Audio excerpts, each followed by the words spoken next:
welcome to my channel and welcome to the first episode in my new series called Keeping It Real with Sherry Canino. I am also known as SoulfullyWildHealing throughout all of social media platforms, Facebook, Instagram, TikTok, and even here on YouTube. So welcome to my channel. We are going to be talking about narcissistic abuse and our healing journeys, and I am going to be keeping it very real with all of you. So this is a very laid back series where we can get a little bit into more depth than I do like on my TikToks or on the reels on Instagram, and just talk a little bit more to give you a little more insight on things. Now, you may at times be triggered. This is not going to be, how should I say it? Always a soft talk. So it's going to be real. It's going to be the good, the bad, and the ugly. So let's just get right into it. My last TikTok post was about reducing the significance of the narcissist in your life. And this is how we find happiness.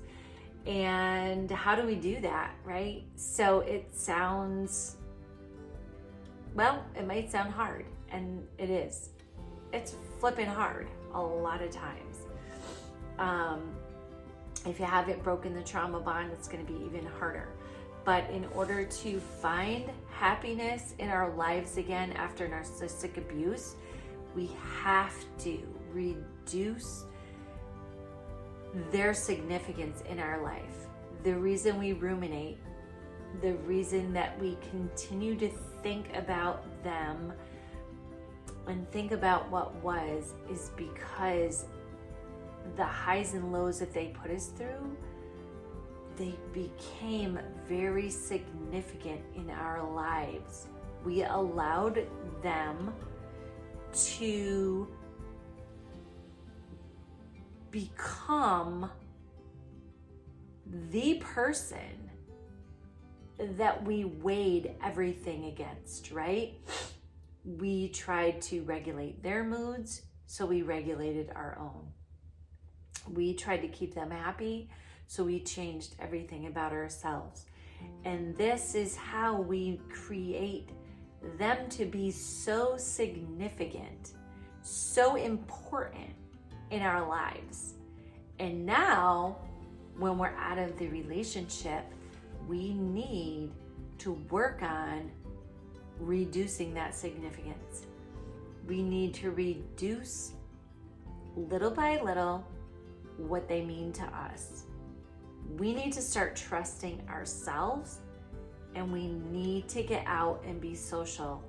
And it's hard because once you leave that toxic relationship, even if you've broken the trauma bond, I really don't know anybody who has not had social anxiety after a narcissistic abusive relationship. It is 100% one of the things that most people actually have, and it's horrible. And I still struggle with it, okay? I still struggle with it, but I force myself to get out and do things anyways, in social atmospheres, in social environments, because we have to. The easiest way to do something like this would be if you are lucky enough to have a support buddy local, a friend, family member that's willing to go different places with you, shopping, I don't know, what do you like to do? You know, yoga, the gym, different events. You need to find things that brought you joy before you got in this toxic relationship, and remember that you still have those things. So before my last toxic relationship, I loved to go to yoga. So I am going to different yoga classes, going to different events at the yoga studio as much as I can. And I also have been trying to join some different dance classes because I really enjoy that. There's just so many things out there, but it's hard to think of these things when you're ruminating over what was, how your life used to be, things that you used to do with this toxic person. And it's okay. We just have to keep practicing a little bit at a time, one day at a time, 1 week at a time, one event at a time. So if you love to go hiking, if you love to, you're into like different sporting events, try to find something that you can go out and do at least once a week. The more often you do things, the better for you. But at least if you're doing something once a week, you're putting yourself out there to start reducing the significance of this toxic person that you were in a relationship with. And it really is just that, step by step. Throw in the comments below ideas, things that you love to do, things that you may just have ideas about different things that you could join or be a part of, because it really will help others as well. The more ideas we have, the better chances we are to get out of our social anxiety. That moment when we're like, yeah, I want to do something, and then we're like, oh no, forget it, I'm not going. So if we can find more and more things, so anything you can drop in the comments that you can help with would be great. If you're brave and you want to drop in the comments your state and city, maybe you can find a support buddy local to you through, online like this. So that's an idea too. You don't have to if you're not comfortable. I totally get it. So just some food for thought. For myself, again, I just started to go to like little coffee shops, and I would go and like grab a little meal by myself, breakfast, something that wasn't going to be like a whole big to do, right? I wasn't going to have to be there for hours and hours at a time.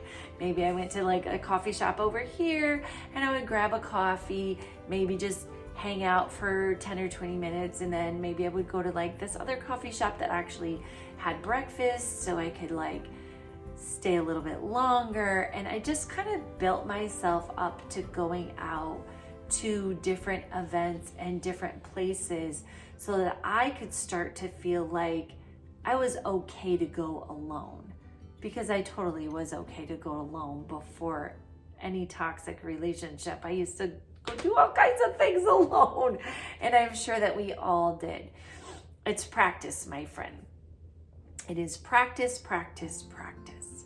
So a little bit at a time, step by step, get out there and do a few things that you enjoy, and get active and be social as much as you can to help reduce the significance of the narcissistic person that you were in a relationship with. Now, I just also want to bring to your attention that my book is out, The Silent Abuse. It's available on my website. It's available through my Linktree, on Amazon, Barnes & Nobles, a lot of different book platforms. So if you'd like to read about my journey with narcissistic abuse, that is what my book is about, and my comeback, reclaiming my life. I also have created a workbook, and this is to help you heal with narcissistic abuse, from narcissistic abuse, not with it. Sorry guys. It's a step-by-step guide. It also can be used as a journal for your writing, and I highly recommend that. If you're still trying to break the trauma bond, I do have a playlist on my YouTube channel called 10 Days of Journaling to Break the Trauma Bond. That can be very helpful, and I would advise you to start there. I am taking some one-on-ones. If anybody's interested in working with me, there is a link on my YouTube channel for that. So till next time, my friends, much love to you all.